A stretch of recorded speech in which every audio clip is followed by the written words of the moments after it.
This is the area.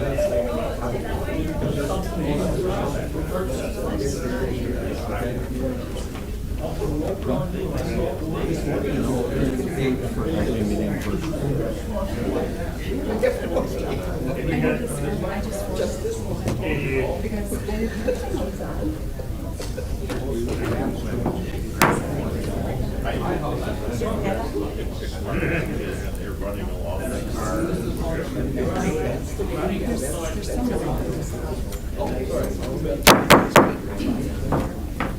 Good morning. Good morning, supervisors, staff, and guests. Please sign in.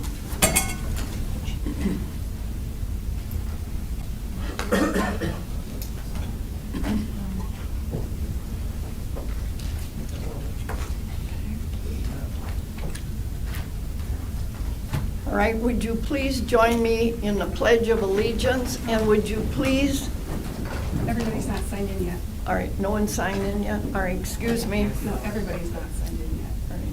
Emily, you are not signed in. I signed in, I just. Merlin? You have to hit present. Chad? Chad? Can we ask if Supervisor Clifford's on? And who's on, Ask if that is. who is? Ed. Ed? Ed, are you on? I'm not hearing you. What about Scott Hanschke? Are you on? Okay. We are all present. I would like you to remain standing for a few minutes. This is Veterans Week. And if you would just pause and give your respects to our veterans alive and dead. I pledge allegiance to the flag of the United States of America and to the republic for which it stands, one nation, under God, indivisible, with liberty and justice for all.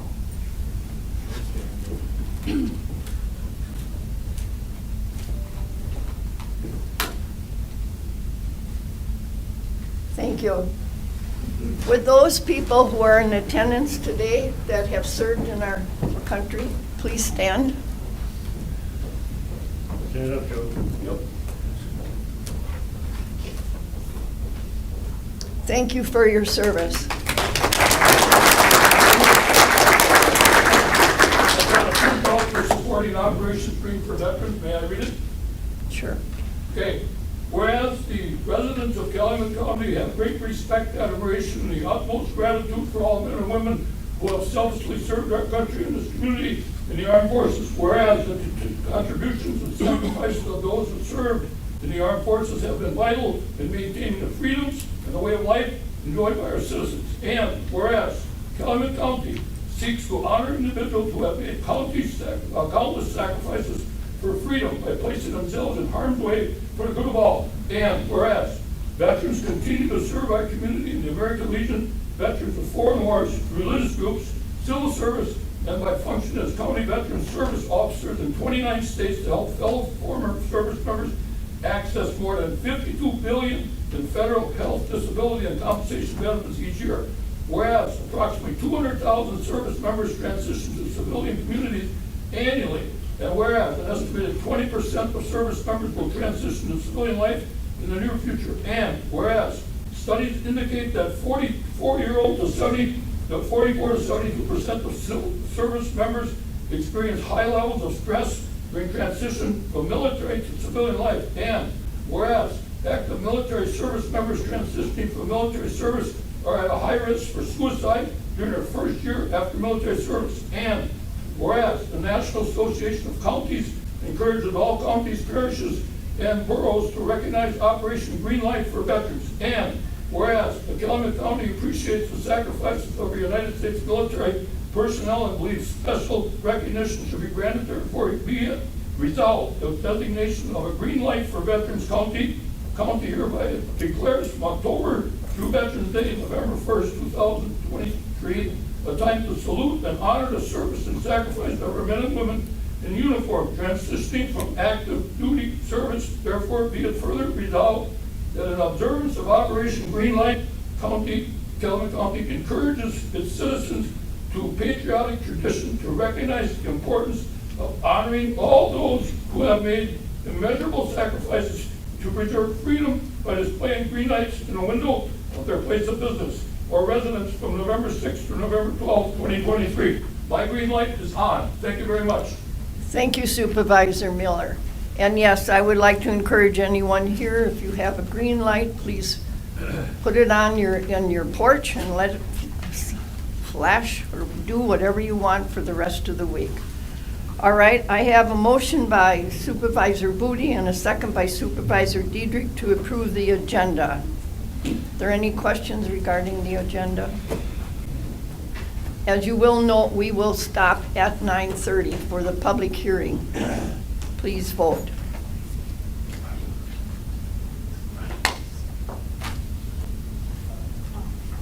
Supervisor Miller? Thank you. We have 18 yes, 0 no, 0 abstain, and 3 absent. Moving on, you have the minutes of the previous meeting. If there are no corrections or additions, I have a motion by Supervisor Booty and a second by Supervisor Diedrich. Are there any corrections or additions?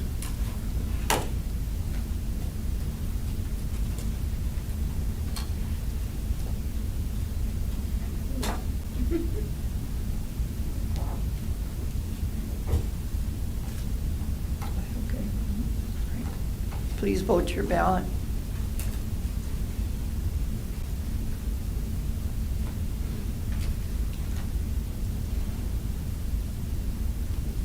All right, we have yes, 17 yes, 0 no, 1 abstain, and 3 absent. All right, moving on. Are there any petitions? I have no petitions. Communications. I have one communication, which was a thank you letter from the Fair Board, and it's in everybody's packet. Okay. Is there any public participation? Has anybody signed in? Yes.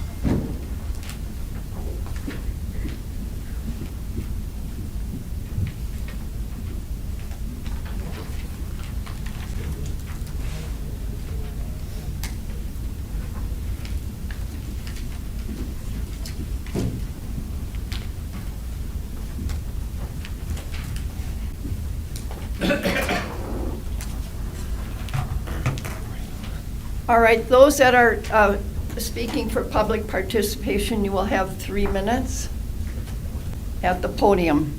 Ray Miller?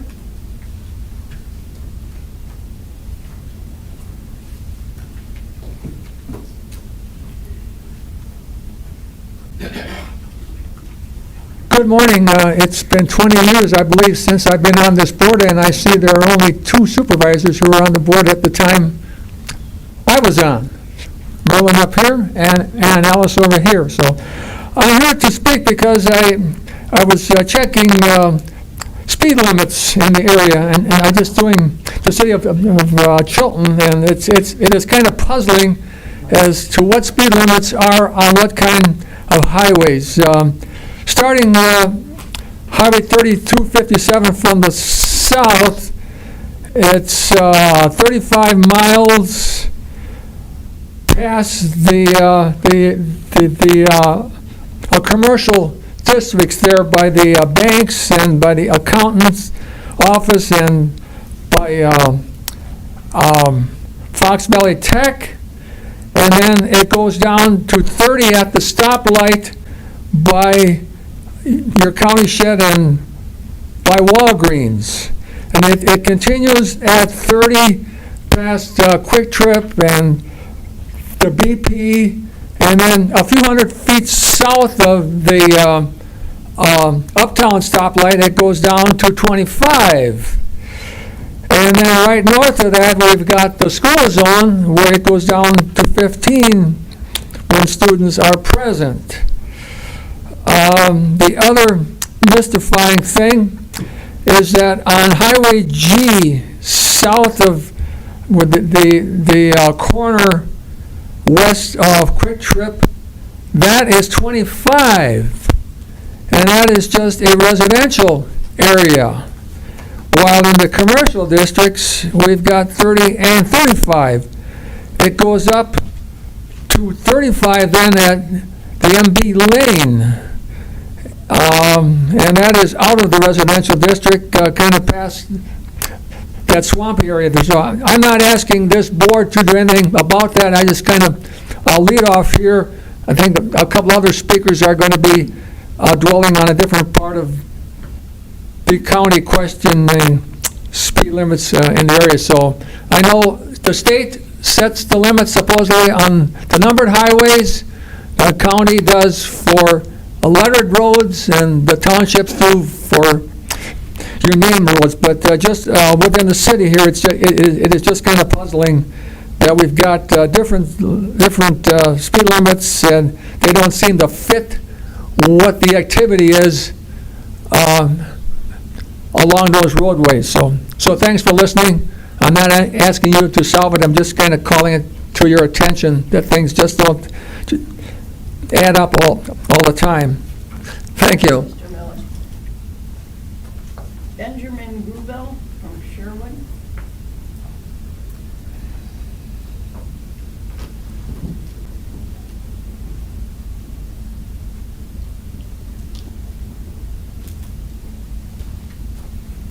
Good morning. My name is Benjamin Gunville. I live in Sherwood. I just want to thank you all for letting me take a little of your time to speak to you today. I'm here today asking for your support in a proposal to reduce the speed limit on Highway 55 114 that passes through the village of Sherwood. I've lived in Sherwood most of my life. I grew up on 114 in Sherwood, and a few years ago I bought a small home on Military Road on 55 114. This road's always been busy, but it's starting to get kind of dangerous. So I decided to talk to some of the people that I live nearby and in the community and business owners, and they're in agreement that this road is increasing, more people are in the area, and it's starting to get dangerous, which is why I'm here with this pamphlet that's passed out to you right now. If you could open up to the first page. First page is the current speed through Sherwood. At the top of the hill, it's 45 miles per hour. Then it's decreased to 30 miles per hour. Then throughout Sherwood, before the gas station, it's increased back up to 45, and then after that, after like the outpost, it's increased to 55. When talking to the community, one of the questions that was asked to me was, how come driving down Highway 57 into Chilton, it goes 55, 45, 35, then 25 miles per hour?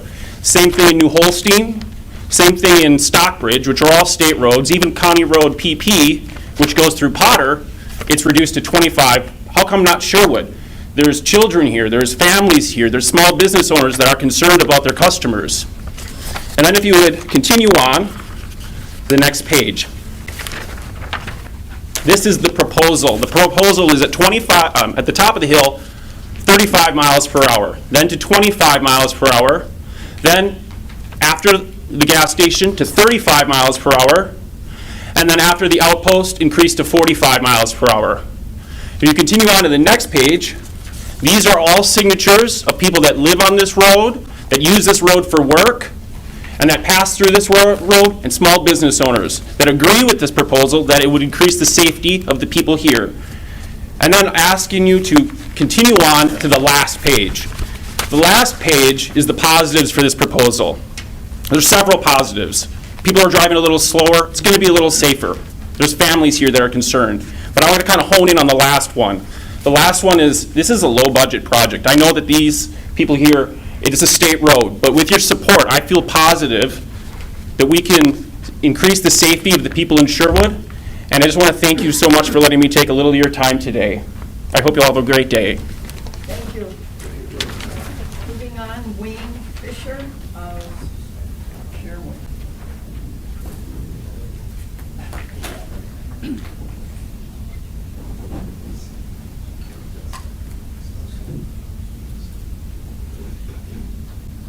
Good morning, Wayne Fisher. I live in Harrison, been there since 1975. And I guess this morning there's a speed limit issue that's come up brought to my attention a while back.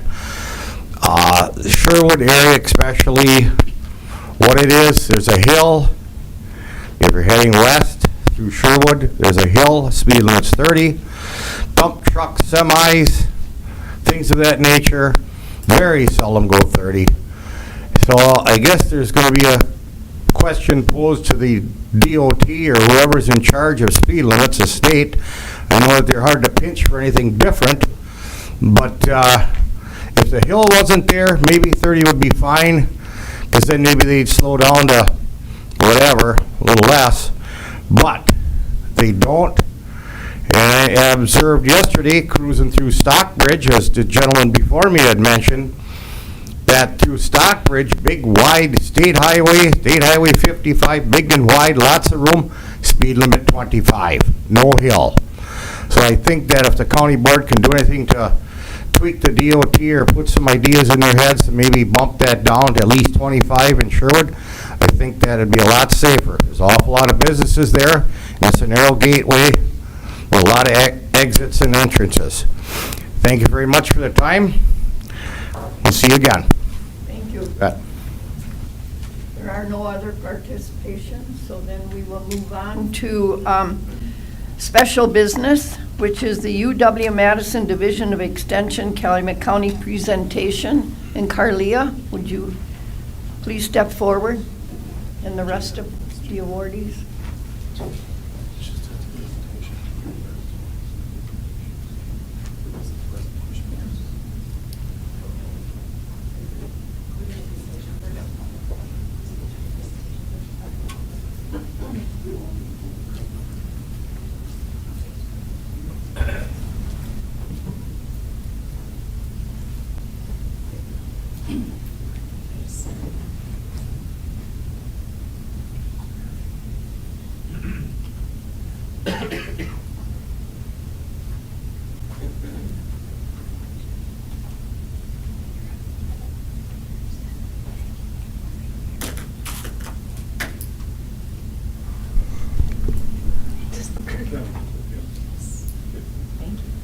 Good morning. Thank you for giving us time today to share with you the impact UW Extension is having in Calumet County. My name is Jana Hintz, and I am the new Area Extension Director for Area 12, which encompasses Calumet, Manitowoc, and Sheboygan counties. So I started my role as the Extension Director on May 8th, and my main office, or what I like to think of as the hub of Area 12, is right here in the Calumet County Courthouse, right down the hall in 014. That's my temporary office. I'll be moving after all the remodeling. But anyway, over the summer I also relocated my home to Calumet County from Ozaukee County, and Calumet is the perfect location. It's less than an hour to the other two of my offices in Manitowoc and Sheboygan. And I find that no matter where I travel to, that I'm always returning to now my home in Calumet County. So that's enough about me.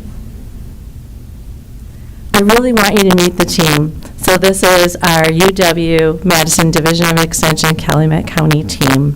We have Lori Weber, who's our administrative assistant, Carlia Learman, our 4-H program educator, Maggie Bruckner, our 4-H AmeriCorps Youth and Governance, Christy Gabrielska, I hope I said that right. Yes. Our FoodWise Nutrition Program Coordinator, Hannah Phillips, our FoodWise Healthy Communities Coordinator, Miranda Dawson, FoodWise Nutrition Educator, Haley Paul, FoodWise Nutrition Educator, and Chris Zoper, our FoodWise Nutrition Educator.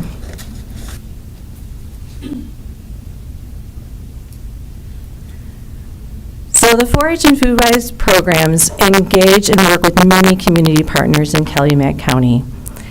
And I had the opportunity to observe a unique partnership with FoodWise, Ledgeview Nature Center, and the Chilton Library. So FoodWise Growing Together funds were used to support the implementation and maintenance of a community garden at Ledgeview Nature Center. And that food, it's grown there, for the produce, it's for limited resource families and individuals, and it also provides a great space for education around where our food comes from and encourages participants to increase the intake of fresh produce. So on that day that I attended, the theme was roots, things that you eat, roots in the ground. And so it was amazing to see. You had the library reading a book on roots, then you had the Ledgeview staff taking the participants on a tour of the garden and showing them that roots like carrots and radishes come out of the ground. These are things that you eat.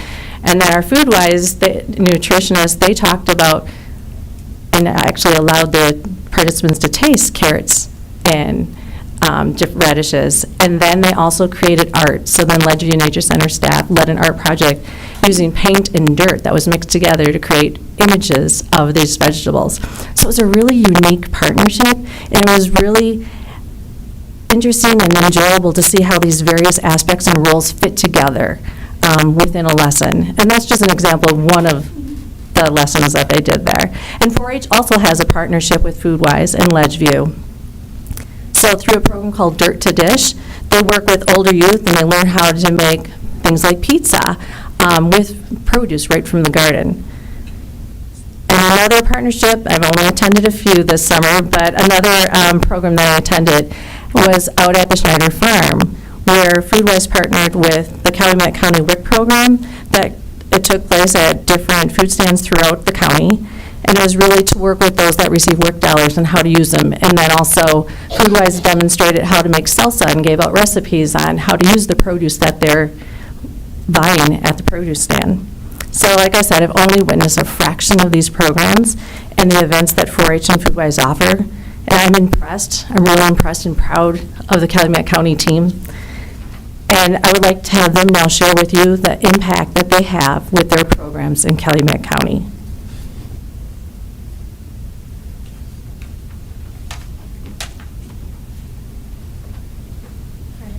Hello, I'm Hannah. I will kick us off really briefly by just expanding really quickly on the program that Jana just told us about at Ledgeview. One thing that we started planning for this year was expanding where we can donate that produce that we grew at Ledgeview to by looking at the possibilities for having a community fridge in Chilton for another donation site for that produce, in addition to donating to Salvation Army. And for this coming year, we're also looking at starting a new garden in Brillion that would also grow produce to be donated to community members. I'll pass it over to you. Good morning. My name is Christy Gabrelska, and I'm the Foodwise coordinator for Calumet County. And Foodwise is a program that is federally funded and focuses on individuals who are eligible to participate in programs like the Supplemental Nutrition Assistance Program, WIC, receive food from the food pantries. And so we have been collaborating extensively in Calumet County to help individuals who are eligible or are participating in these programs to redeem the food that they have coming to them. And not only just have access to food, but have access to nutritious food. So a collaboration that we started this summer, actually we've had a collaboration with Clara, the WIC director, for the last several years, but we recognized, hearing from Clara, that they have a special program in the summer that offers their families to receive more dollars to spend at the farmers markets to access nutritious foods. However, those farmers markets have to accept these benefits first. So there's a lot of education that has to happen, and allowing these families to use their WIC benefits. So we know that there's a number of area vendors and like roadside stands in Calumet County that do accept. And so we partnered with Clara and the WIC department to highlight these roadside stands and farmers markets that accept WIC, and then trying to kind of hold the WIC families' hands in attending these locations so that they can redeem these benefits, so that they can get to the farmers market or the stands, purchase the food that is acceptable within these checks, and then bring them home to their families and have access to more nutritious food. So we have some photos here. Some of the events. The bottom little garden was the garden that Hannah referenced at Ledgeview Nature Center. We also invited our WIC families to attend those events there to really recognize how our food grows and have access to some education around that. And then the top photo is a picture of us at the Chilton Farmers Market. That is a market that has vendors that accept WIC. And so we had the library present again as well. And they read a few stories about food, nutritious food, and farmers markets. And then we did a tour of the farmers market and highlighted which vendors accept WIC checks, which is really any vendor.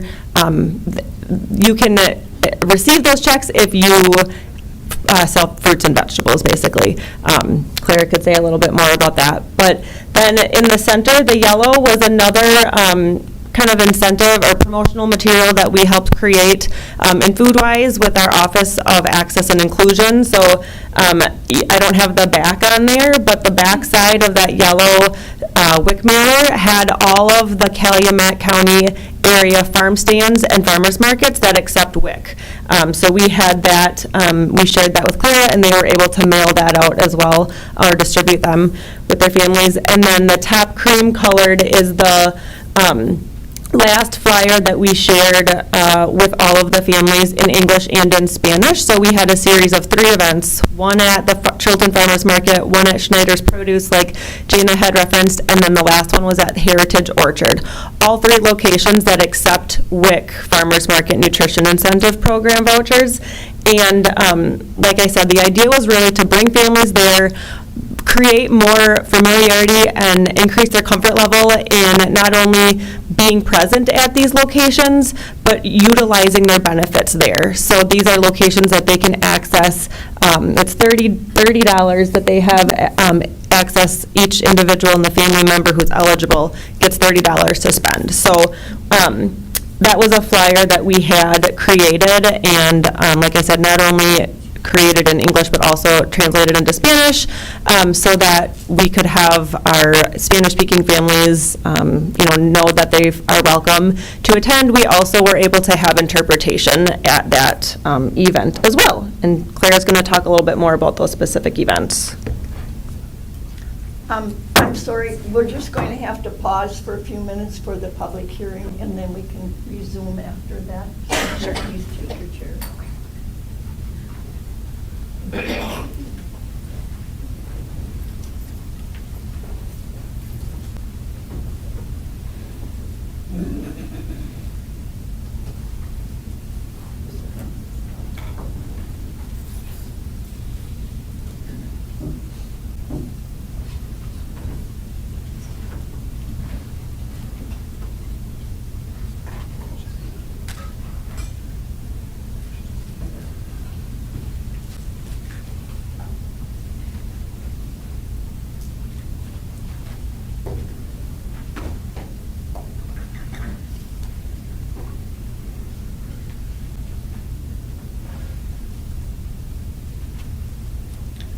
Okay, I'm going to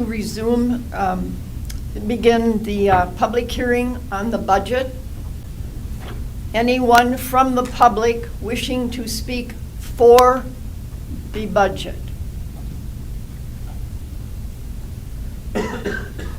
Anyone in the public wishing to speak about the budget?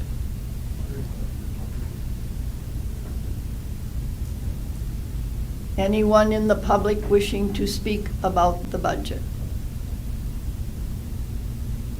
Anyone in the public wishing to speak against the budget?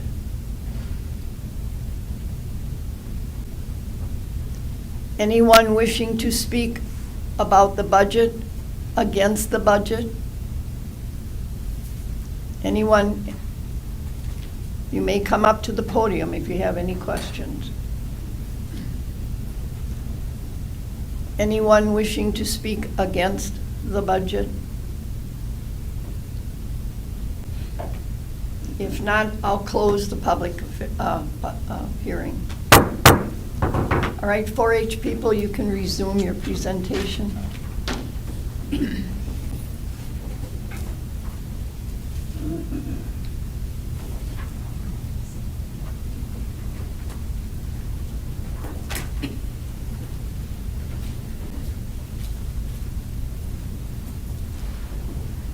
Good morning, everyone. Like Christy said, my name is Clara Cohn. I'm the WIC director for Calumet County, and we had a wonderful collaboration with FoodWise this past summer. Like Christy said, we collaborated with them for 3 events. And in past, with the farmers market checks, we've had participants that have issues with just the redemption of the farmers market. They have from June 1st until the end of October to redeem these checks that they get every summer. And we think that one of the barriers was people just becoming familiar with the use of the farmers market checks at these events, whether it be just not being like comfortable using the farmers market checks or not being comfortable like at those locations to use the farmers market checks. So we really wanted to come to the farmers market to help them become more familiar and just more comfortable using those farmers market checks. So FoodWise was really helpful this summer with just providing additional resources to allow us to do that. And it also allowed us to get some, a good use of the farmers market checks like while they were at the farmers market. We encouraged them to bring their farmers market checks to these events, these 3 events that Christy was saying prior. So one of the valuable resources that FoodWise was able to provide to the WIC participants was a Spanish interpreter. 18% of our Calumet County WIC participants are Spanish speaking, so 1 in 5, which is a huge amount for kind of our smaller county. So it was very beneficial to have a Spanish interpreter available at 2 of the 3 events this summer to provide that Spanish interpretation to the families.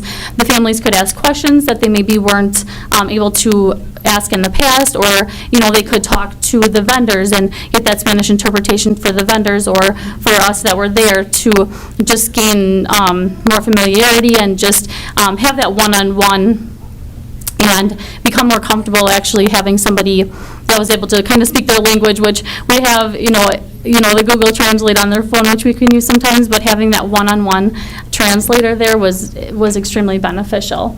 FoodWise, like Christy said, also provided recipe demonstrations at the markets and at the vendors that we were at this summer. So they were able to get the produce that we were able to at the farmers markets themselves that we were able to make the recipes with. For example, we made a yogurt dip at the farmers market at Klinkner Park for the Chilton Farmers Market, and we got all the produce that the kids were able to kind of taste test with the yogurt dip. So that was really nice to be able to support the vendors that were at the farmers market as well.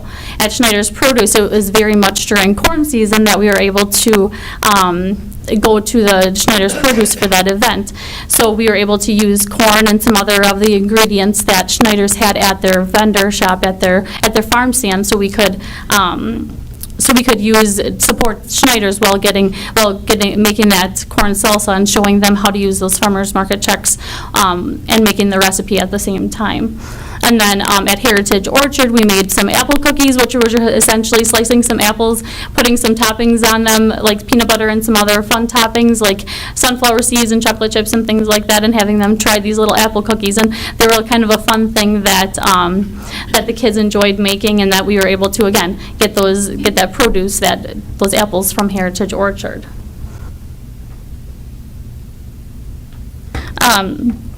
So really the end result that we wanted to see was more of our participants using those farmers market checks. So last year in 2022, we had 14% of our farmers participants use some of the farmers market checks. This year so far, we had 23%. That was as of October 30th. So the vendors have until the middle of November to get their farmers market checks in and to get them cashed for the year. So they have some time to do that. So we didn't get all the results in yet. Last year in 2022, 35% of our participants, I should say that 35% of our checks were utilized. And this year there was 29% as of October 30th. But again, they have another 2 weeks to get their checks in, and a lot of our vendors wait until they have all the checks at the end of the year to be able to cash them in. So we're anticipating that those numbers are going to be higher than last year. This morning when I checked, it was right at 35%, so right at the same same as it was last year, but again, they do have a couple days to get those farmers market checks in yet, so we're again anticipating higher results from last year. So the season ended October 31st, so I think it was a very positive collaboration with Foodwise this year, very beneficial to get those people to the farmers markets and to the farm stands to not only have a fun event, but to be able to use their farmers market checks that they really wouldn't be able to, maybe not have had a chance or may not have been comfortable to use previously. So we really appreciated that collaboration this summer with Foodwise. Okay.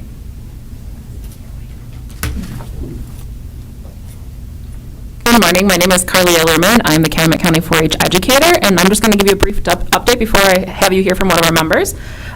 This last year, our membership did increase for Calumet County 4-H. We're up 16.4% for 339 members, which is up from the 292 that we had the previous year. So we are back to seeing our membership numbers that we had back in 2018, which was before the year of COVID starting. We had 81 first-year members and 126 first-generation members. And the reason I just want to highlight that, knowing those numbers is really important for me as a 4-H educator.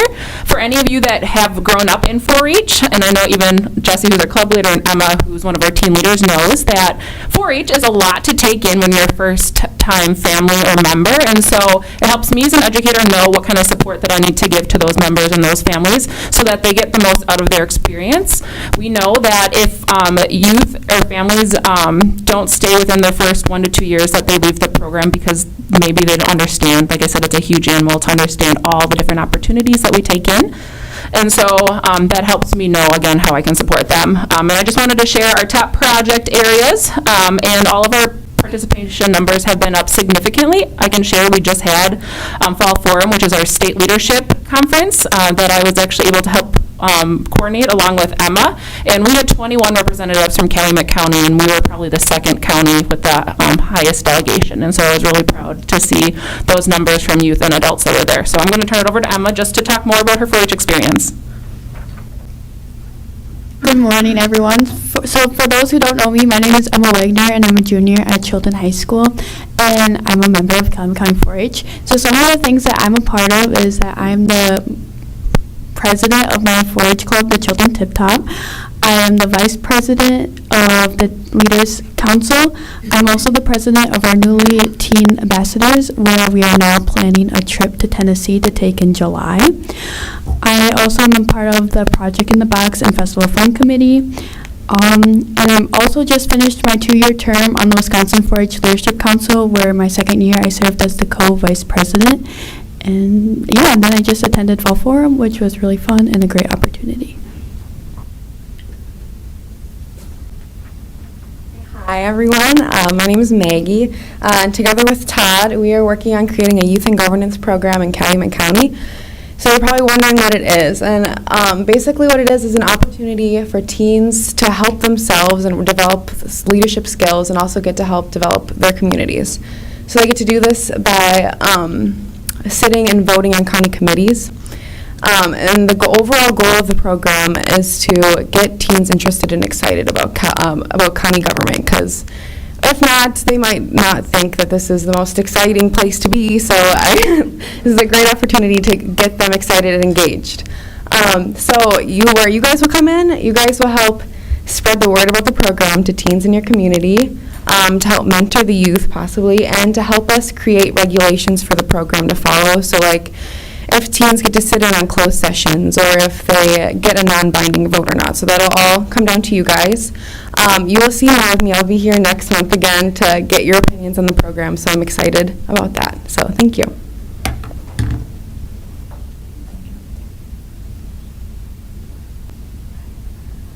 That wraps up our presentation. Thank you for taking the time to hear what our impact is in Calumet County. Oh, we have a question.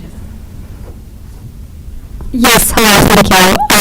Just real quick, why did you start the farmers market trips for your work? Because I actually had work at one point in time for my child. I didn't have that when I was work. I'm curious when it started. That's a good question. I'm not exactly sure when they started it. I've been in the Calumet County WIC program for about 2.5 years, and I want to say it's 10+ years that they've had it going on, but I'm not positive on the year that it started. Because I know my children got back in 2013, and I was definitely not aware of this program, so I'm really glad that if it has been going this way, that you guys are doing something to increase awareness, because it definitely was not on my radar when in 2013, 2014, when my children received WIC. So, We tell everybody about those farmers market checks. So we do give the opportunity to all of our participants to be able to receive those checks. And I would say upwards of 70 to 80% accept those checks. So yeah, thank you for your question. Thank you.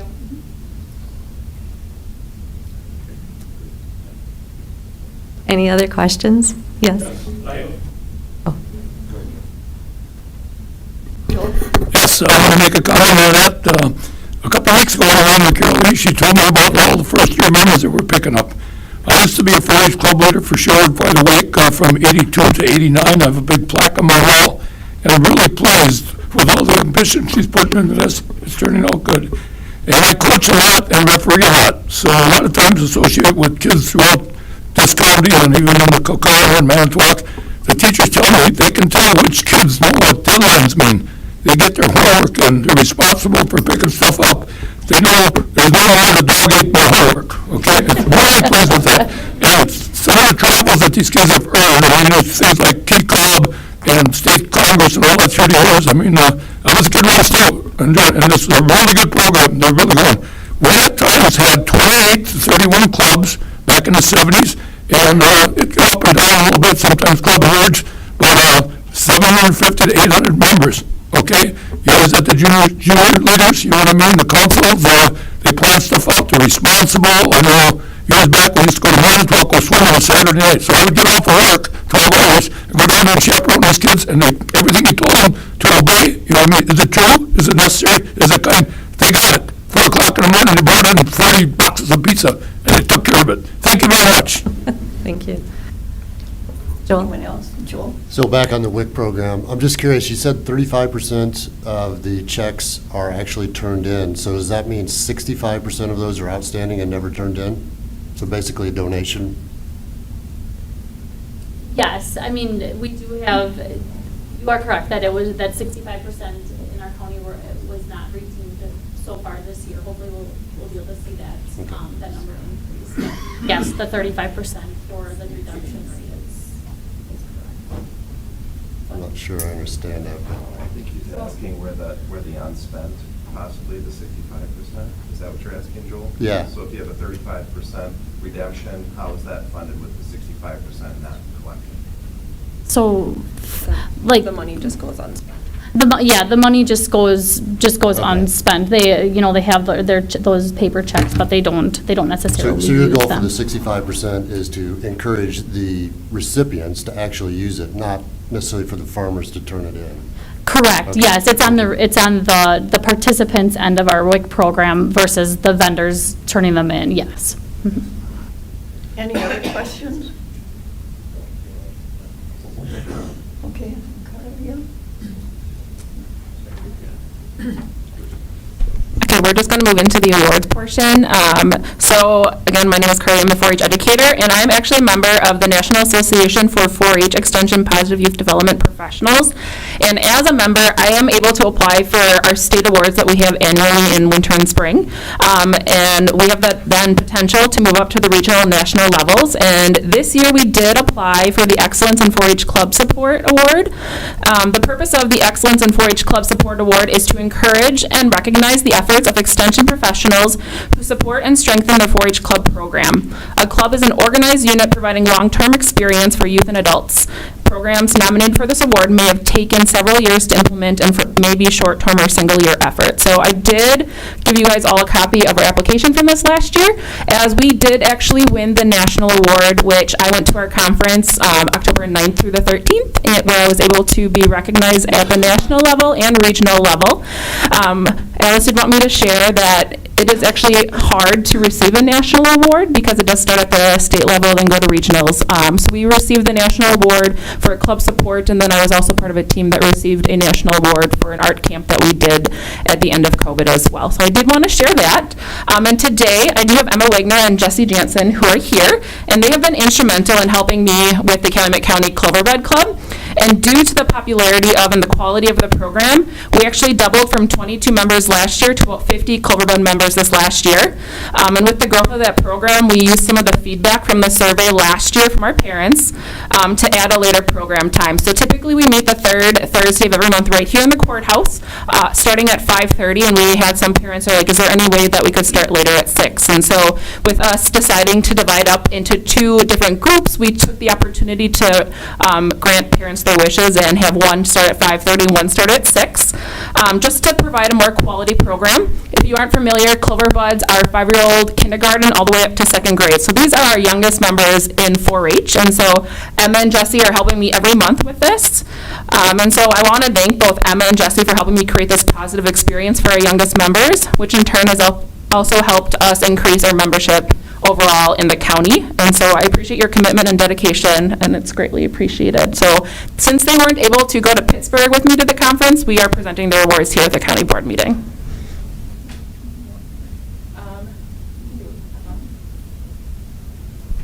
So we're going to present Emma Wagner as part of the team for the National Award for the Excellence in 4-H Club Support Award.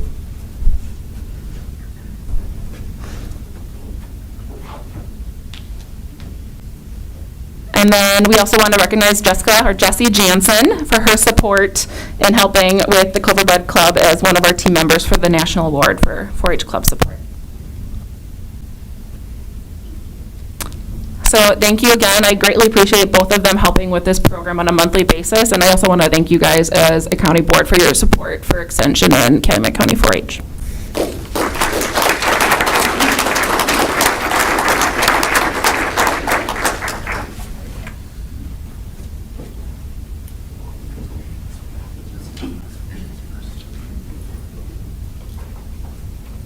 I think we can be very proud of our 4-H clubs. They do an excellent job, and if anybody's ever been at the fair and have gone to the auction, you can see why.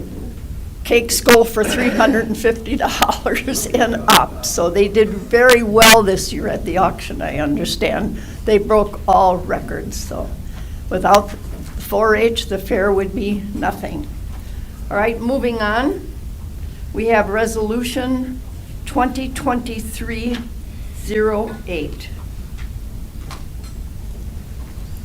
Resolution eliminating one full-time equivalent legal assistant position in the district attorney's office and replacing said position with one full-time equivalent office manager legal assistant position effective January 1st, 2024, introduced by the Administrative Services Committee.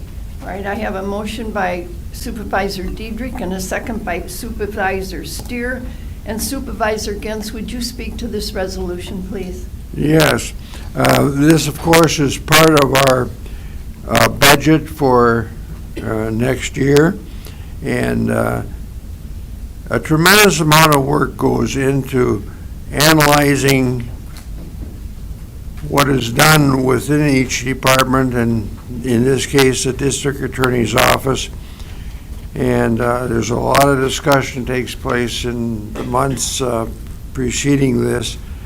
Becomes part of the request that's made of our administrator, goes through a process of close scrutiny, and ends up being in a resolution that we have before us. I think that the resolution was pretty self-explanatory, but I just wanted to make sure we all understood the close amount of work that goes into this type of resolution, you know, before it gets here to this board. Okay, are there any questions regarding this resolution? We'll discuss it all again in the public hearing resolution. All right, all in, please vote your ballot.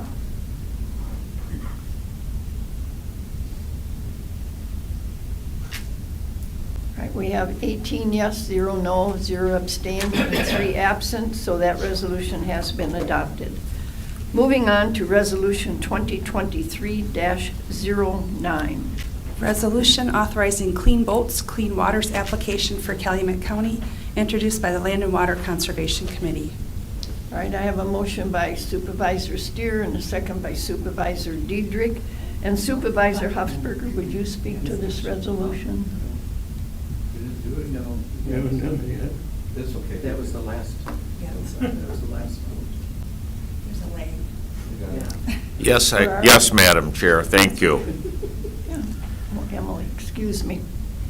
Clean Boats, Clean Waters Grant program will fund a minimum of $200 for an intern to spend time conducting watercraft inspections at 2 boat landings in Calumet County. The program allows interns to spend time educating boaters, collecting and reporting data, and report on new and known aquatic invasive species. Program helps to prevent the introduction of aquatic invasive species and limit the spread of aquatic invasive species that may already be present. You've maybe seen the blue shirts down at the boat landings. Okay, are there any questions regarding this resolution? All right. Supervisor Mary, Supervisor Schwallenberg. Thank you, Madam Chair. Why only 2 boat landings, and which are the 2 boat landings? It does rotate, but I'm going to have to ask Tony to give us a little more specifics on where they're likely to go.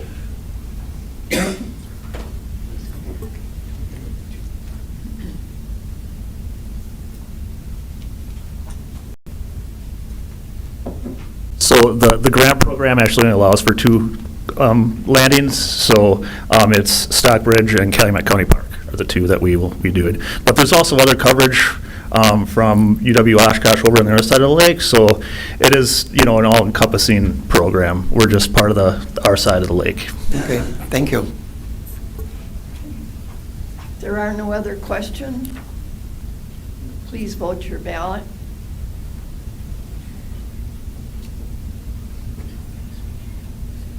We have 18 yes, 0 no, 0 abstain, and 3 absent, so that resolution has been adopted. Moving on to Resolution 23-10. Resolution creating .8 full-time equivalent psychiatrists in the Calumet County Department of Health and Human Services, effective January 1st, 2024, introduced by the Administrative Services Committee. All right, I have a motion by Supervisor Miller and a second by Supervisor Stoffel. Supervisor Genst, would you speak to this, or do you want to further to? Well, thank you, Madam Chair. I think I would just like to say that in the past, we have hired in the psychiatrist expertise as we have needed it. However, psychiatrists are very difficult to find and to hire in, and so we have elected now in our Health and Human Services Department to hire a full-time psychiatrist, 8/10 of a full-time psychiatrist. A lot of work has gone into, again, this recommendation, this resolution. And unless you have questions, the resolution itself was very explanatory, I think, in terms of what we're doing here, so. Are there any questions regarding this resolution? If not, please vote your ballot.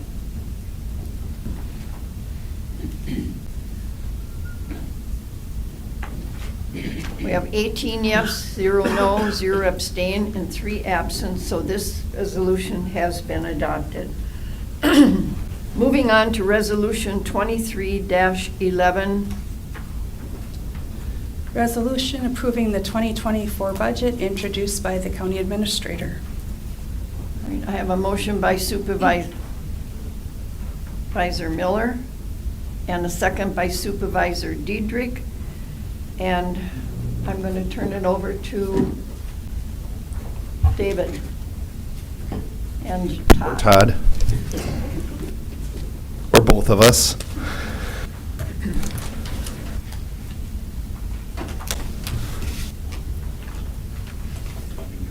For me, or you want me to? Okay. So, good morning. We're just going to do a brief presentation. I'll cover some high-level things that we've done in the past, some economic factors that are impacting Calumet County, and David will take it from there and provide some higher-level budget information, summary information, and then open it up for questions and conversation. So as always, the basic premise for the 2024 budget, as previous years, is to continue to provide efficient and effective services with accountability to the taxpayers. So when we're going through this process, department heads start with their department budgets. You as county board members are a part of that process in the beginning when we set strategic initiatives, strategic goals that assist with prioritizing things specifically that could be identified in the 2024 budget.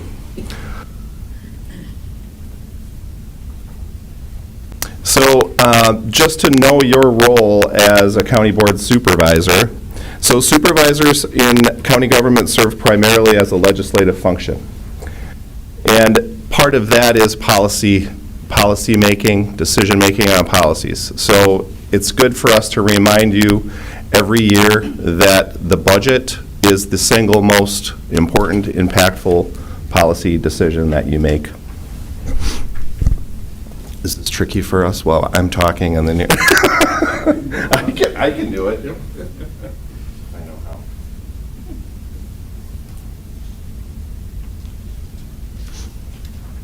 As I said, department heads start with the budget process. They are encouraged, and I believe everyone has provided home committee budget information, so you as board members have an opportunity at the time the budget's being developed, usually July, August, September, to review what's a part of that in specific departments.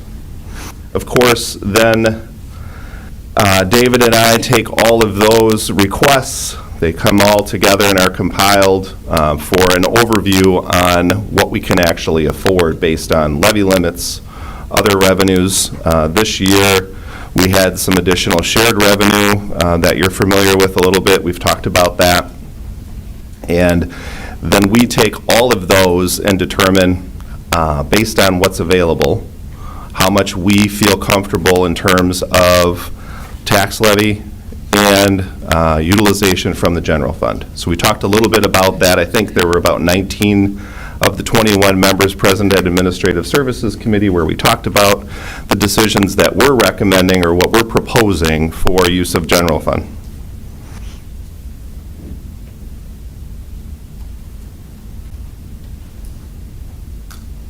As always, and I was a department head back in the day, so I do know that we ask for things and we don't expect to get everything. And many of those requests from departments such as positions were not approved this year, so you may have had some conversation at committee level regarding some of those requests. The largest impact, or one of the large impacts for 2024, is you're having a full year of impact from your compensation plan. So if you recall, when did we approve that, Michelle? Mid-year last year? So you had a compensation plan to adjust to the market. As you probably know, it's challenging to recruit and retain individuals, and you have to adjust your compensation plan. You have done an excellent job in terms of policy decision-making and continuing to adjust our compensation plan over the years, which is also included as a part of this budget, another 2% increase, so that we haven't typically lagged behind, but we did have some catching up to do, and we had to review some positions. So that is a significant impact overall. Department heads were made aware that we needed to fund for the full year the additional salary and fringes, because insurance, of course, is always also a significant impact. So we did not include most of the positions. And if you recall from my original budget letter in Health and Human Services, there was a decrease with some of the positions, such as the psychiatrist that you just approved, so that we could prioritize and shift things around a bit.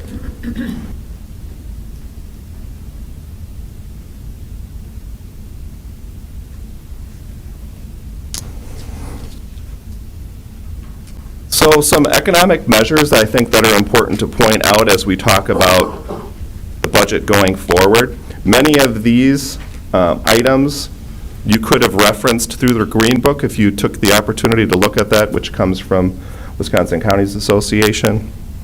I think I'm just going to highlight things that I have done in the past that I think are significant for Calumet County. So job growth. That's an important part for the health of counties. So this is the 5-year. The 5-year changes are presented here to smooth out any abnormalities or major adjustments within a particular year.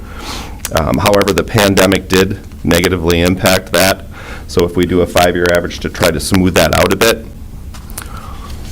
During 2017 to 2022, the number of jobs statewide increased only by 0.9%. And most of that lackluster performance is due to the decline in 2020, as I just mentioned. And as you can see here, Calumet County outperforms in our area with a 17.8% growth. Our neighboring counties did not fare as well, as you can see. I think it's important to know how job growth is measured. So the Green Book tells you a little bit about that, but what's important to know is that this comes from, in the United States, it comes from the Bureau of Labor Statistics. So it includes the number of employees added to what they call non-farm payrolls. And non-farm payrolls includes businesses such as companies that are in goods, construction, and manufacturing, and excludes farm employees, nonprofit organizations, and household employees, private household employees. So this is part of an employment situation summary that's published by the Bureau of Labor Statistics. And it's important to know that the numbers that you're seeing here in job growth is about 80% of the workforce. So that non-farm payroll is about 80% of the United States workforce. Population change is also significant for Calumet County. It can have both economic and service implications. So typically in Wisconsin, if you're growing, that's a wonderful thing, because oftentimes growth means adjustment with tax levy limits. So we've talked about that before in terms of net new construction. So if you're growing, you're able to adjust a little bit based on net new construction. Shared revenue also helped with that this year. However, it can also have the implications of demands and expectations on county services. And as you can see here, Calumet County is 6.3%, and I've used these as our kind of our comparison in our region. So we typically do outperform in population change in our region. The population change is measured both by natural population change, internal, the difference between births and deaths, and migration, which is an external impact. So those would be residents within Wisconsin moving into Calumet, or individuals moving from out of state into Calumet, and other countries as well. Certainly population change is a positive impact for businesses as well. So that tends to be our economic development portion in Calumet County, does tend to improve based on the number of individuals.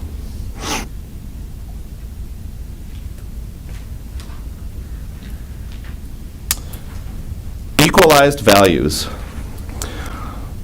So equalized values are state estimates of the current market of all taxable property in a county.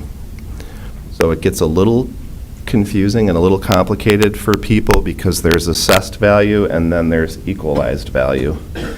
And David's probably more of an expert on that than I am. It's just important to know that the mill rate, the tax rate, is based on equalized value of your home, not of the assessed value.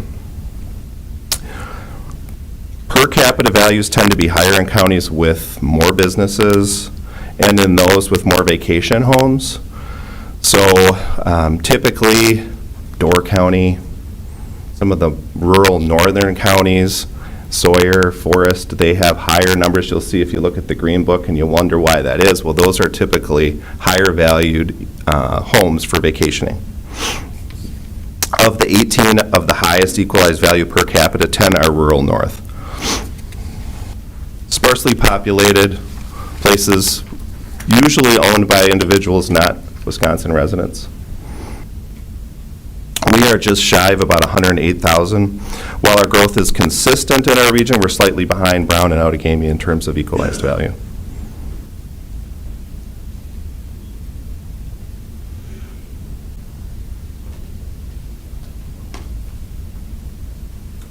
Unemployment rate is another important factor that measures economic health. So the rate is calculated as the number of county residents that are 16 years or older who are unemployed and looking for work as a percentage of the total workforce in the county. In 2021 and 2022, unemployment rates fell statewide. In 2022, the rates dropped to 2.9% statewide. We continue to be tied in this section. One of the lowest in our region with the rate, in September's rate is 2.8. I'm not sure if I referred to even a lower rate in my letter for the previous entire year. Last year it was 2.3. So Calumet County continues to be in the top in terms of the lowest unemployment rate. You want to take over?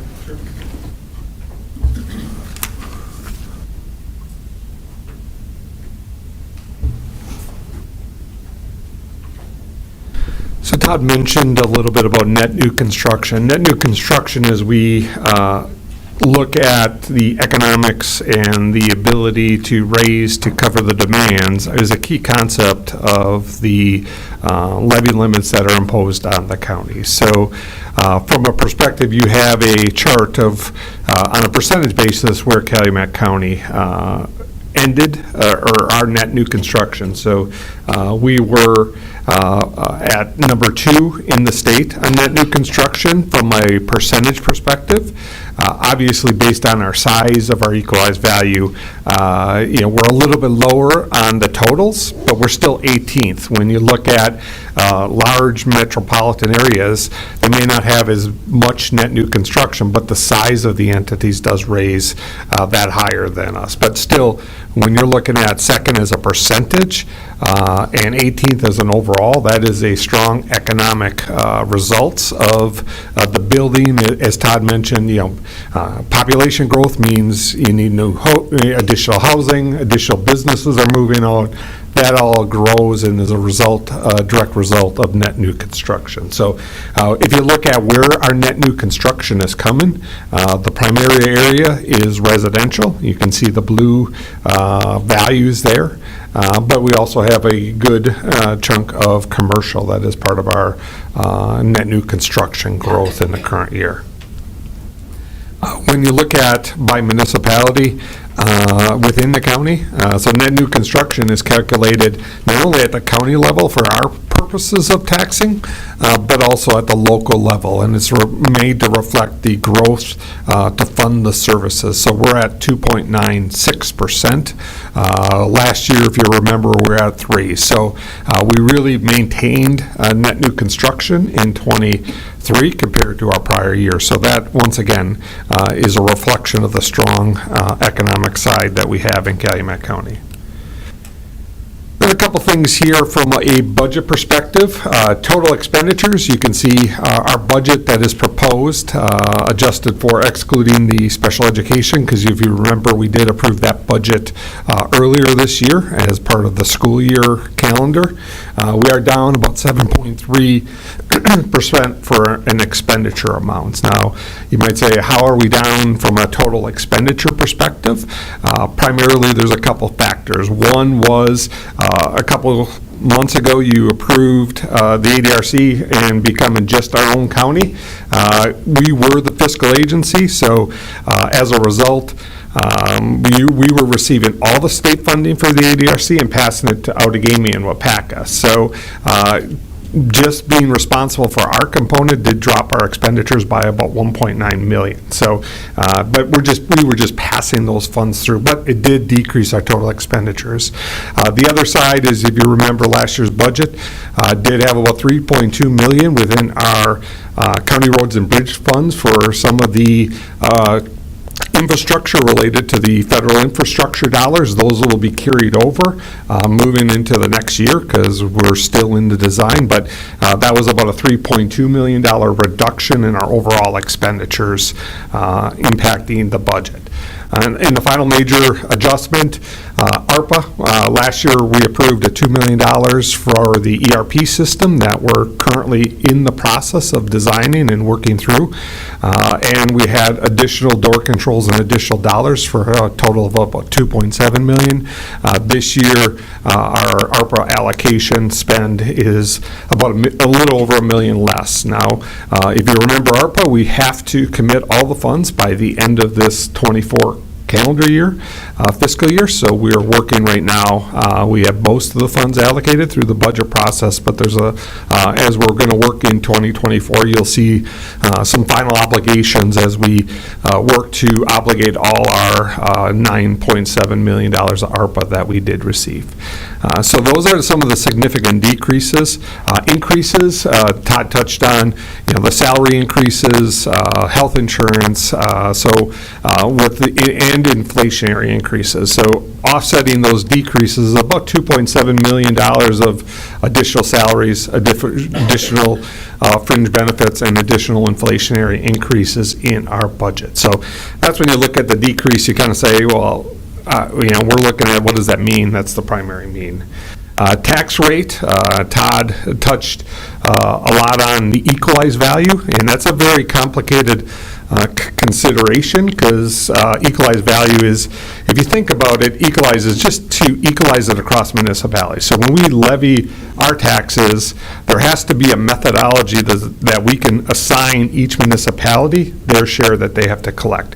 And equalized value is that. So when you see equalized rate and then you look at your tax bill and you see a different rate, that's because your tax bill is based on assessed rates, but how we spread our levy is based on equalized. So there's two different factors, but the strong economic increase in our equalized value did result in a decrease in our equalized rate of about 11.5%. So, okay. Tax levy, you can see that our tax levy, excluding our special education, increased from about 22.4 to about 23.1 million. That is primarily due to two factors. Net new construction increased and allowed us to increase our tax levy to adjust our service levels. And also, what was a little bit significant is in 2023, City of Appleton closed TIF number 6, and what happens with that is that brings all the taxable value. So a TIF district freezes the value at the date the district is closed. So from the date a TIF district is created until it closes, all that growth in that property within that district remains with the local municipality. That's the economic development tool at a municipality level. The county participates in the hearings and approves the creation, but with TIF District 6, which was such a large district, that value became part of our taxable base, starting with our 24 tax levy. So because of that, the state realizes and does give a levy adjustment for the growth of that value for our county. So Those are the two primary reasons for the growth in our taxes. And then the general fund applied, as you remember, we are applying about 2.3, almost 2.4 million. That number really factors into, anticipated vacancies. Right now, our budget projects that every position is filled every day of the year. We know that is not always the case. We have vacancies throughout the year as we're dealing with staffing issues and staffing replacements and retirements, et cetera. So that's part of it, but also part of it is we do apply some of our one-time fund balance for capital projects that we fund in the general fund. So those are two reasons. If you went back 2 years ago, so we were at 1.4 in our 23 budget. 2 years ago, we were over 2 million in our applied. So we're kind of getting back to that number, and it's a number that we continually evaluate as we prepare the budget and as we manage the year-to-year activities of the county going forward. So from our perspective, it's an important function of making sure that we're not overtaxing, but also making sure that we continue to be financially viable and strong when our evaluation of our finances is from an external party. So here's the county tax rate. Once again, about a 47-cent per thousand decrease on just the county's tax rate, not including the specialist education portion. You can see over time how our change in tax rate.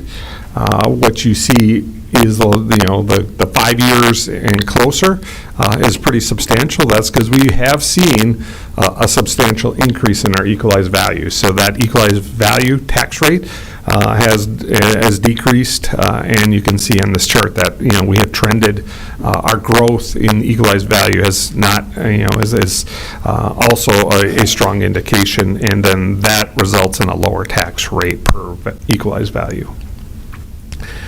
And you can see the percentage of increase in levy, and this is a lot driven off of levy limits and the ability of the county to really manage our operations and make sure that budgets that we're presenting to the county board are fiscally conservative, fiscally relevant, so that we're funding the level of services we need, but still within the understanding of the taxpayer impact going forward. And you can see some of the tax rates when you look at the surrounding communities. So you can see we're right in the area where the majority of the tax rates are.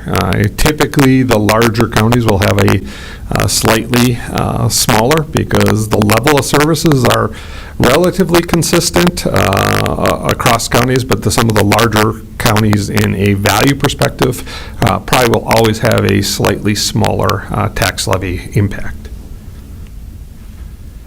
The next phase looks at where we are from a debt perspective. So we have used about 13% of our debt capacity as part of this budget.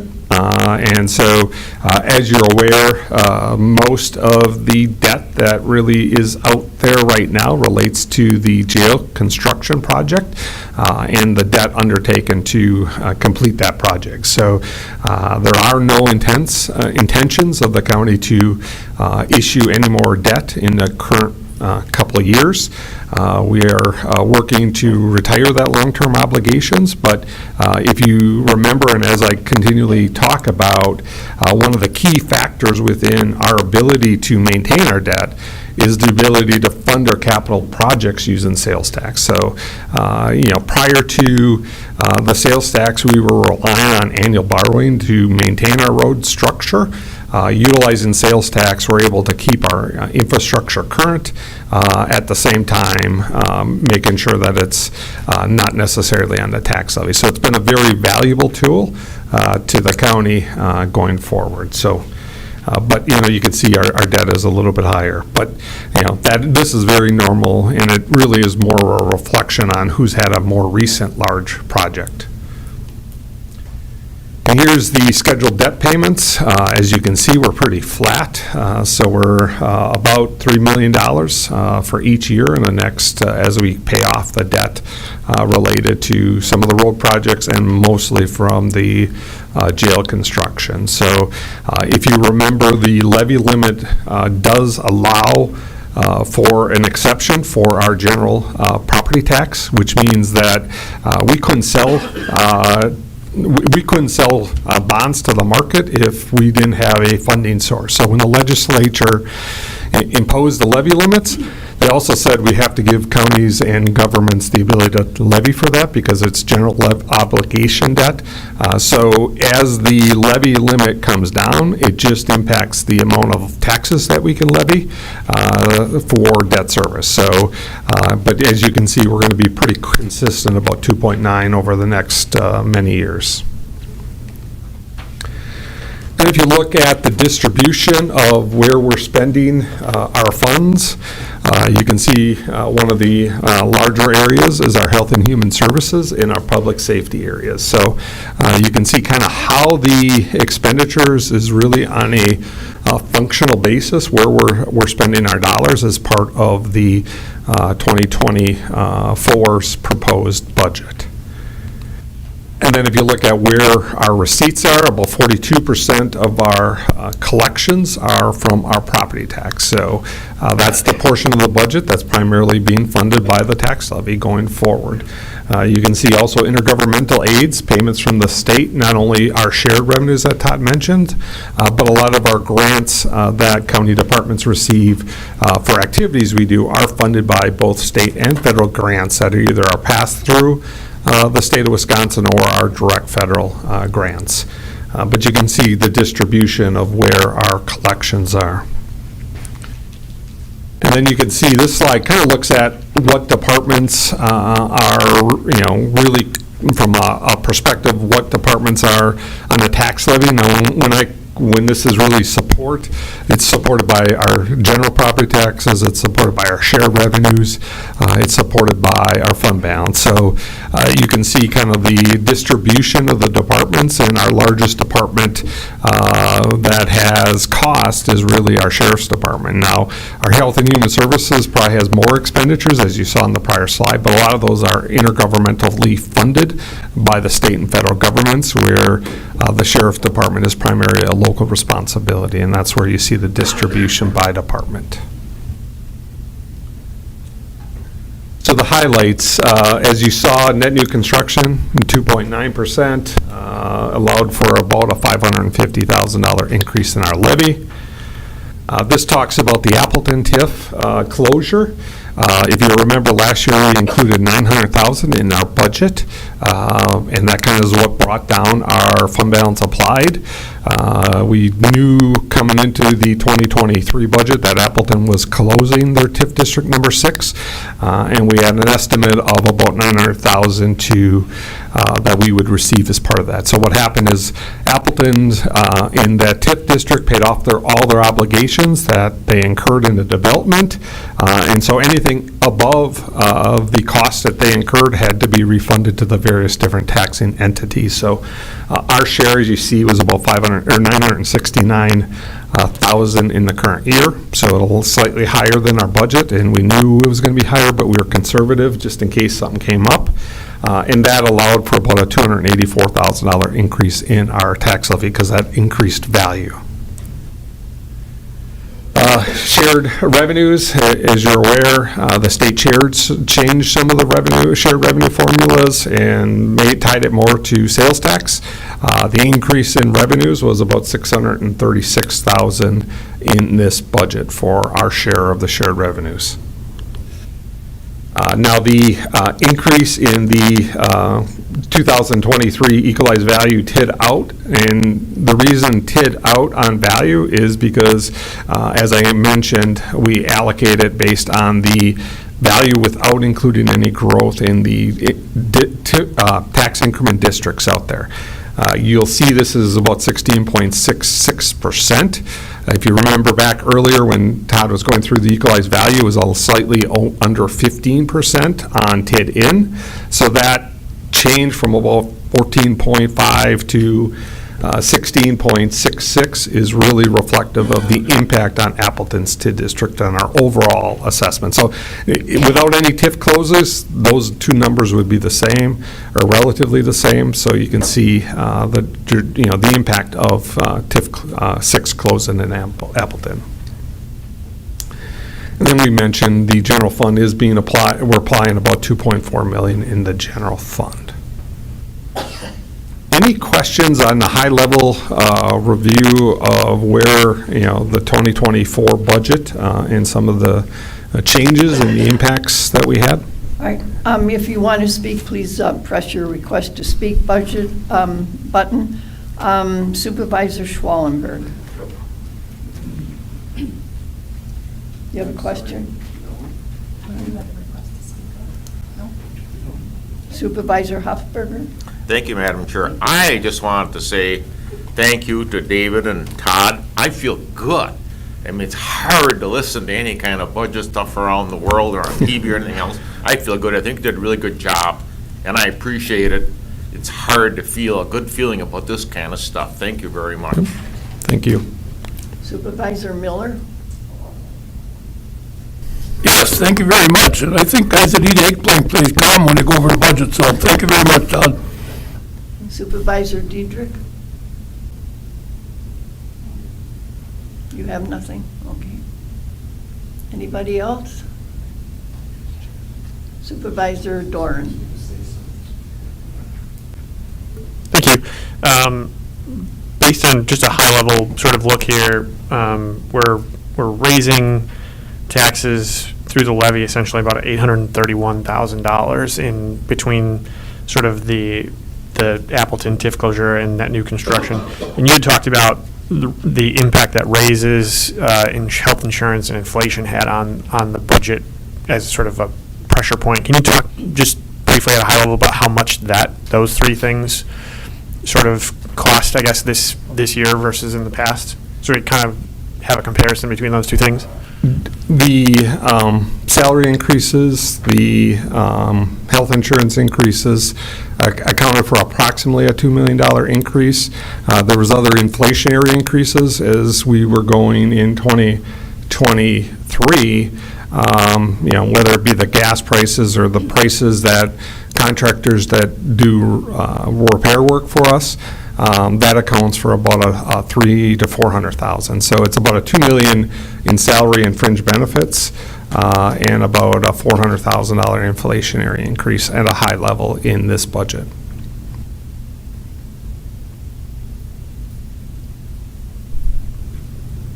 Does that answer your question, Supervisor Doran? All right. There are no other questions. Please vote your ballot.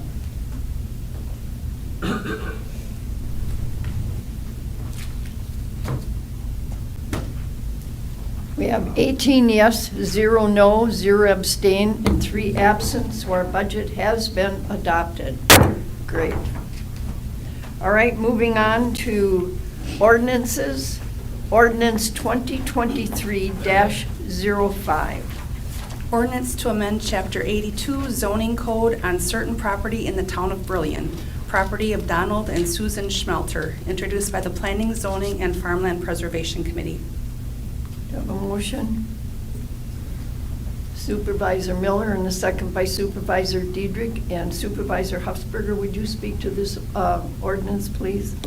Yes, thank you, Madam Chair.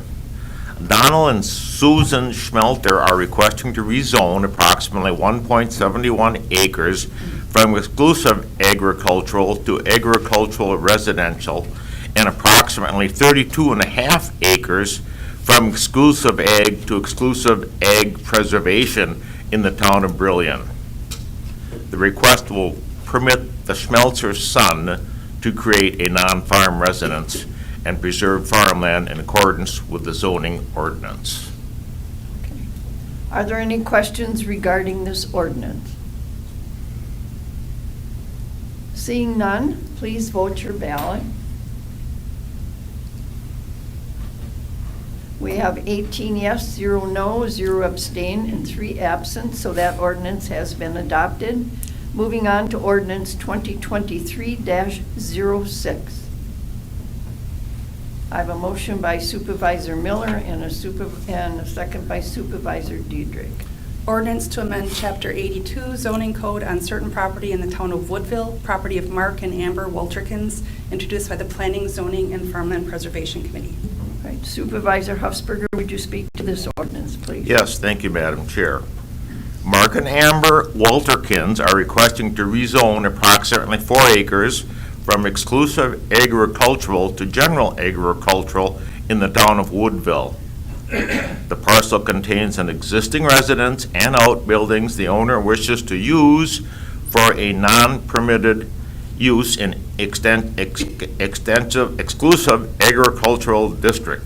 The proposal will have little or no impact on agricultural activities on the surrounding lands.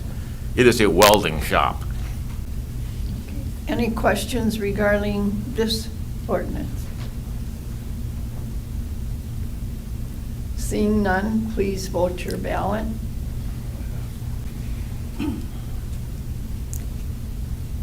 We have 18 yes, 0 no, 0 abstain, 3 absent, so this ordinance has been adopted. Moving on to ordinance 2023-07. Ordinance to amend Chapter 82 zoning code on certain property in the town of New Holstein, property of Samuel Conrad, introduced by the Planning, Zoning, and Farmland Preservation Committee. All right, I have a motion by Supervisor Miller and a second by Supervisor Steer. And Supervisor Huffsberger, would you speak to this ordinance? Yes, thank you, Madam Chair. Sam Conrad is looking to rezone approximately a half an acre of his property from general ag to small estate, which will eventually be sold to his neighbor, Jason Immel. The portion being rezoned will allow the Immels to own their existing driveway access, and rezone is being requested to prevent split zoning of the property. Any questions regarding this ordinance? Seeing none, please vote your ballot.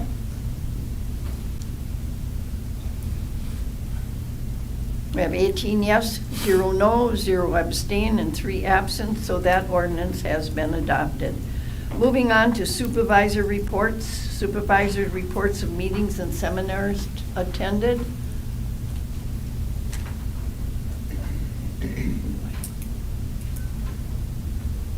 Supervisor Steer. Supervisor Steer.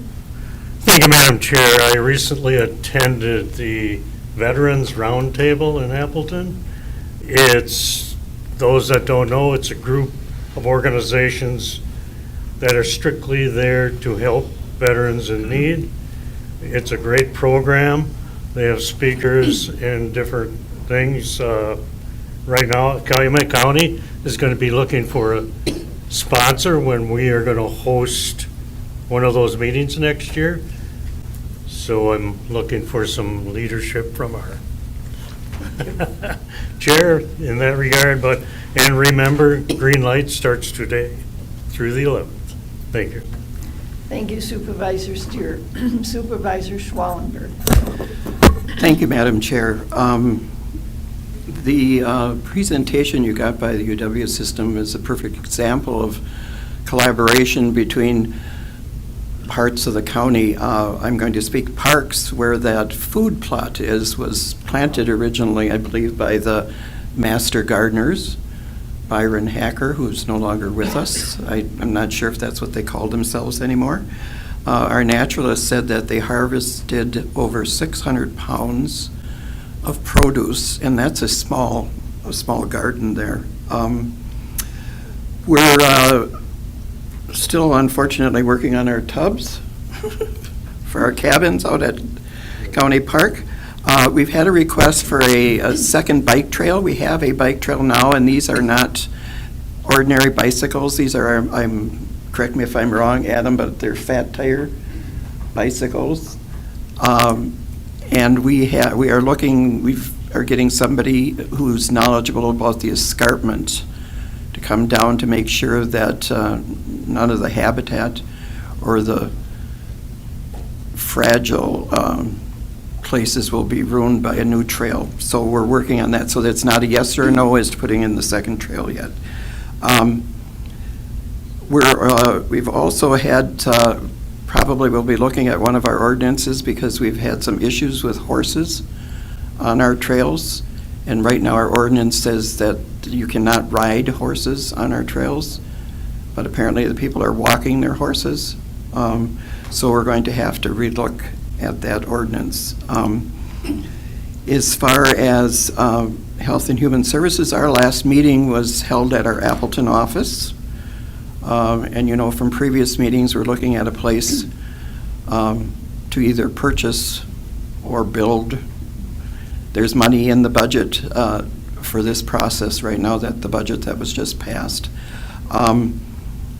We said goodbye to Bonnie Thielen. She retired after 36 years of working for the county as our public health officer, and we have a new health officer.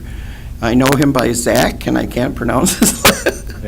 Van Oyen, okay, is our new health officer in that position. So we also, another youth organization is REACH in this county, and it's a drug education program.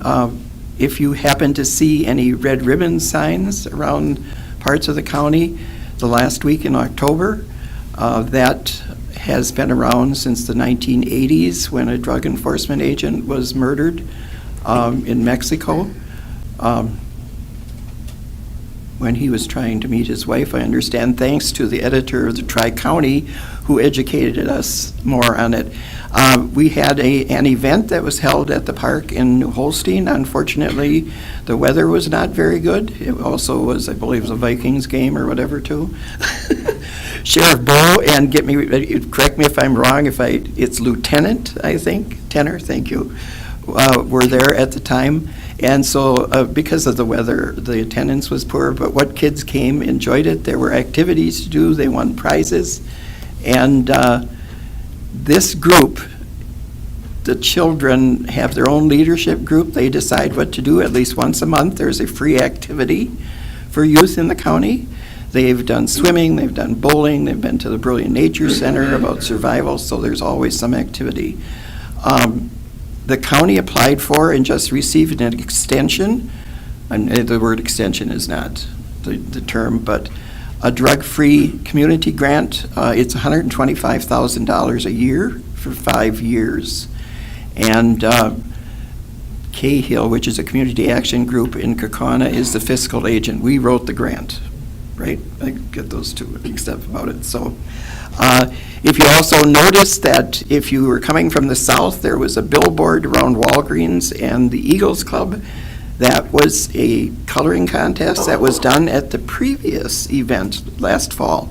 I believe they had that again this time.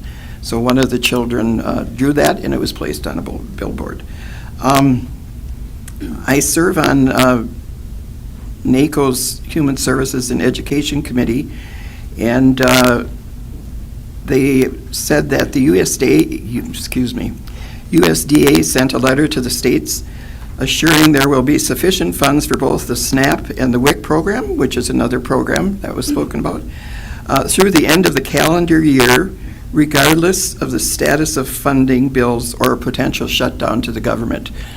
Before this came out, it was if there was a shutdown immediately, those funds would be gone for those two programs. So hopefully there won't be a shutdown. The other thing with health that is not good news either is that syphilis is reoccurring in the state. And the majority of it is congenital syphilis, which means babies that are born with syphilis. We tried, there used to be, before you got married in the state, you used to have a blood test that tested for syphilis. That ended, I think, in the late 70s or early 80s now. So whether they are going to do anything about that again or not, who knows? So, good and bad news. Thank you. Supervisor Schwalmberg. Supervisor Miller. Thank you, Madam Chairman. I have a number of issues I'd like to bring up.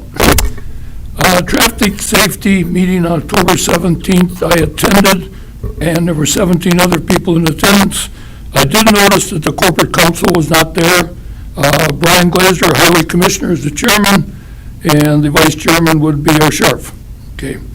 So in the meeting, there was 7 folks at least that spoke. I might have missed one. Spoke about the dangers at State Park and 114.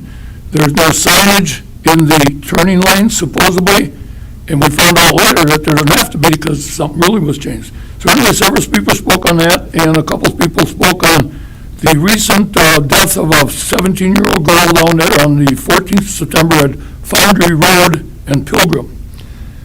And a lot of people are not stopping at Foundry Road stop sign. I was involved in one on 8th of August that came through there, and somebody ran the stop sign. I skidded up to it. I almost got hit on the 8th, about 5:45 in the evening. So anyway, some attention was given to working with the town of Holstein and the county about doing something with another stop sign or posting some limits or whatever. Okay, then the report came from the State Patrol.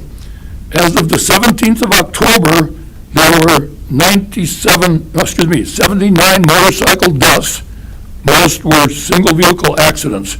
That equaled all of 2022 with 2.5 months to go, and I know there's been 5 more. Also, they reported of 307 deaths at that day, comes out to 1 death per vehicle driver, other than cycles, for every other day of the year up till that point.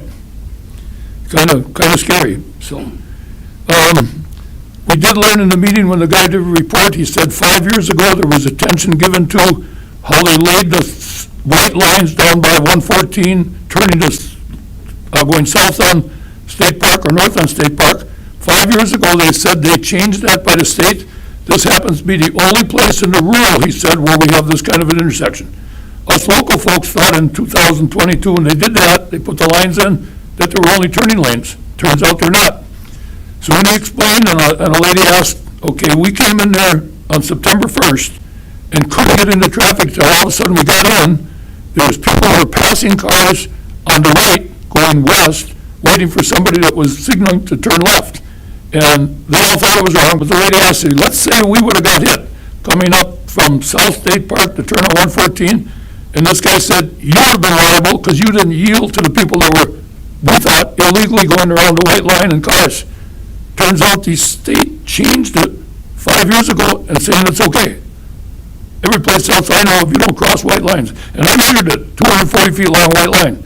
So you could have, and the other problem is, when people are coming up to the stop sign, on either one, the traffic coming there passing what we thought was illegal, will nail them people if they come up to the stop sign to look that on. So, again, they issued a statement that it was changed. And I did some checking. I found a teacher at Kakala High School said that 3 years ago, they were presented with this information. So we talked to our students about it, that not all white lines are meant to be turning lanes. And again, there's no line in there, and there's no curve in there. So apparently that's correct from the state. So our whole neighborhood is avoiding the countryside intersection because somebody's really going to get nailed bad. Okay? That took care of that day. So then I also attended the November 1st safety meeting for the county. I'm on the committee, and I had mentioned before the meeting back in September of our safety meeting that there were people passing at our driveway, passing on the right, and there was also people passing on the right, coming into Sherwood, passing on the left, that one. We have a driveway that goes off 114 way back to Mike's place. And Sheriff said, well, we'll have to put on some more patrols. And I'm like, so a guy down at Harrison is seeing this and knowing that? And Sheriff told me, he said, well, we'll have to start writing some tickets. And I thought, well, you should be writing tickets because it's pretty obvious, okay? So on the 19th of October, we came facing west to our driveway to turn left. My wife was driving. My truck was flying by. Another vehicle was flying by, but I got the plate. So we got in the house, called down 849-2335. Oh, good, you got a plate. We'll have an officer get in contact with you. About 45 minutes later, an officer called, and he said, I am at the hotel where the address for this plate hooks up, but I have no phone connection. I have no phone attached to this. Okay? And he said to me, Officer Herschel, what would you like me to do about it? I go, whoa, come here, Peg. Run that by again. What would you like me to do about it? From the officer. He's not at our house. I said, well, write him up to the ticket. let me know how to I can go home and tell him, well, you putting my life in danger and your life in danger. He wouldn't do it, he hung up. So then I called 2335 again, and they said, we're in contact with you right now, and we'll be coming over to ask you if you will make a statement. Certainly we will. About an hour later, he came. He had 2 clipboards. We were sitting on the front porch waiting for him. I said, let me go get a pen. He said, I got a pen. He didn't want me to leave. He didn't want me out of the site. That's fine. We wrote a statement. My wife said, do you want us to write the 2:27 p.m. that this happened, or the time it is now? He checked with somebody, and they said the time is now. So then we put down 4:28, okay, from 2:27. We wrote it up. I said, we haven't heard anything since, other than the 1st of November, the sheriff said, we can't get a hold of this guy because he's in the military. Is that right, Sheriff Bo? He can't answer questions. Okay, that's what he told me, okay, during the safety meeting. All right, I brought up again, under the officer's report for the number of parking complaints, harassment, suspicious persons, 5. Okay, so when he was done giving that, Eric was done giving that, I said, hey, I got something on a suspicious person. On the 28th of October, a person was dragging 2 bags through the roundabout at 114 Stummel Road, 55. He came past my neighbor's box. I was out blowing leaves. He looked in my neighbor's mailbox. Oh, I got called on it. The chairman, to his credit, said that's not on the agenda, Joe. You can't continue. I go, wait a minute, suspicious persons. So we're only looking at the officer can report on suspicious person, and I can't. Am I supposed to go to the phone and call it in? He rolled me and he warned me. He said, you will go in front of the ethics. You will be written up. Okay, so I gave it up. And I can tell you now, when he come by mine, and I got a big yard, he looked in my mailbox. I couldn't tell it was a man or a woman, bundled up pretty good, just going a little slow. So I watched when he got to my next neighbor's mailbox. He did not look in that one. I watched him go around the corner of Woods. The next one is Jay and Kathy. He did not look in that one. So I thought, where's this person going to sleep tonight? Where are they going to get right? 2 bags. Okay?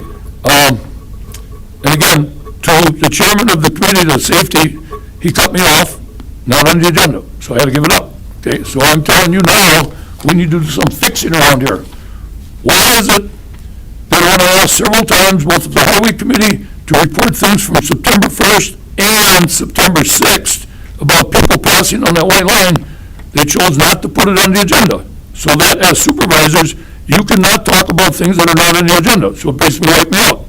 So I'm considering relieving myself in this job and going public. Then I get a lot more done. There'll be a lot more exposure. I cannot bike on the highway anymore because these people are crazy. They're ready to come on the road. 70, 80, passing on. So I bike around my driveway, 370 feet long, 50 times. That gives me a mile and a half. When I got rainy days, I do triple because I can't do rainy days. That's what I've gone to. So I like to think that we're all functioning well on the county board, but I wish to know what I got to do to report these things before meetings to get on next month's agenda. I realize we canceled meetings in September, county board meeting, the safety meeting, and the highway committee canceled, okay? And it drifts away, and I'm thinking, oh, it'll be on next month's meeting. It ain't. Is it to prevent me from talking about it because it is not on the agenda? Is that the purpose? I don't know, it was all in order here, Todd, but I'm upset. My neighbors have expressed the same thing, and I told them I would check it out, tell what I can within legal limits, okay? So, passing on the gravel expressed at the Traffic Safety Commission is a violation, okay? I got that plate number, and we're still sitting on that. Guess what? When the officer was there and took our statements, he sort of said, can I sit in your drive for a little bit? It's like 4:45, and it's just solid traffic. I said, well, I got to go mail some stuff, so I drove to my field, went to town, maybe 14, 15 minutes. I came around the back way, up Stummel Road, got in the roundabout. He was gone. I got to my driveway, turned left. Whoa, where am I? One time I got in the gravel. I chose not to call it in. Absolutely nothing. And the other part is suspicious persons. I have been in contact in the last 2 weeks that people had 419 and 1, the alarm went off because somebody was taking their trucks out from the travel trailer. Another one, somebody on 55 at 4:08 on a Thursday night was picking rubber and throwing it in the back of their SUV, okay? And the last one I got, there was another one, but I had 4. And I realize we can't have an officer in every corner, but if they're not reporting things, several of these people said it's a waste of time to call. Don't even call because they're too busy. That's what these other people told me. Yeah, the other one was a suspicious person on their porch wearing a mask and a hood. They think it was about a 15 or 14-year-old man, but they're not sure. Just like the guy that was dragging his stuff through my intersection. I have no idea, man, woman, maybe about 5'5". Too much going on. I mean, the country's a little wild. I'm all about it. I do it. You know what I mean? If I have to, I protect. Okay. The illegal passing has not been addressed. I know officers sit down there at Harrison. I talked to him after a pack game one night, and he said, I'm on my last night here because I got out seniority. I won't be doing this anymore because we're short officers. Okay, I plead for that. And I said to the guy, hey, when I got out of my car at 8 o'clock Sunday night after that Packer loss, I said, don't be afraid of me. And he said, yeah, I see your name, you're on that committee. Okay, so I said, I'm just visiting with you. And the other one I have, neighboring farmers, when they were doing corn 3 weeks ago, they were coming up on the fire lanes and trying to come out with their machinery. They see cars coming at them with the right turn signal off at 10. It ain't sharp enough to click them back off. So they thought, okay, they're turning right, they pull out. I mean, we're talking grain bins, we're talking trucks, we're talking combines, we're talking other tractors to back up. So they asked me to do something. I tried to address it with the officer before. Well, we'll look into it, or we're not going to look into it. Or what if I have crashes there? These people are nowhere. So the sentiment I got from the officer that was here from, I believe it was Rocky County filling in, he said, I'll see if I can put it on maybe Facebook or one of them things as a warning. Okay? And just the other day, the guy said to me, while they're coming down 114 that was addressed earlier, why don't the county or the state put a sign up there and say, get off your damn phone? They're not paying attention to driving. 6:30 in the morning, 4:15, I see it. And then I located the crashes that have been going on. Several people on each end of that stretch that was addressed earlier have been rear-ended in traffic because people not paying attention. One guy said, I got hit at 70 miles an hour, 50 feet from my driveway, I was going to turn right. The person driving the van behind him, all the glass out of this guy's ended up in her vehicle. She got cut up. She never stopped and hit him at 70 miles an hour, coming in a 45. So, if we keep these things going, they're going to breed some more. So my advice is, let's get rid of all the safety, because then people that should be rightfully dead will not be able to reproduce. And a statement, Lord help me to be the person that my psychiatrist medicates me to be. There's a lot of that on the roads, and it ain't me. That's just a statement I found on the back of a bumper in a car and shared around me. Happy days, I'm done. Thank you, Supervisor Miller.